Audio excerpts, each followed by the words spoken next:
আসসালামু আলাইকুম এভরিওয়ান, তোমরা কেমন আছো? আশা করি ভালো আছো। আলহামদুলিল্লাহ, আমিও ভালো আছি।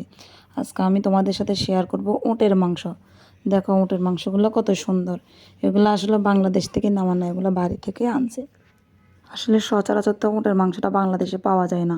দেখো আমি সব ধরনের মশলা দিয়ে দিব মাংসের মধ্যে, যত মশলা লাগে হলুদ, মরিচ, জিরা, আদা, রসুন, লবণ, তারপরে গরম মশলা। আমি কিন্তু এই মাংসের সাথে বাদাম বাটাটাও দিছি, কারণ বাদাম বাটাটা দিতে না ভাল লাগে খেতে। এরপর আমি মাংসের মশলাটাও দিয়ে দিছি। আমি আজকে মাংসটা রান্না করব সম্পূর্ণ খাঁটি সরিষার তেল দিয়ে।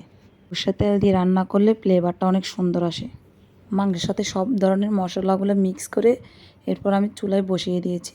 আসলে আমি রান্না বান্না করতে অনেক ভালোবাসি, তাই তোমাদের সাথে একটু একটু করে শেয়ার করি। জানি না তোমাদের কাছে কেমন লাগে, যদি ভালো লাগে কমেন্ট করে জানাবে। আমি ঢাকনাটা উল্টিয়ে আবার মাংসটাকে একটু ভালো করে মিক্স করে নিব। এরপরে আবার একটু ঢাকনা দিয়ে রেখে দিব কিছুক্ষণ মাংসটা মজে যাওয়ার জন্য। আমার রান্নাগুলো যদি তোমাদের কাছে ভালো লাগে একটু সাপোর্ট করবা। আসলে আমি এখানে একসাথে অনেকগুলো মাংস রান্না করছি, এখানে একসাথে 5 কেজি মাংস। দেখো আর আমার রান্না কমপ্লিট, ফাইনাল লুকটা কত সুন্দর আসছে, কালারটা খেতেও অনেক মজা হয়েছে।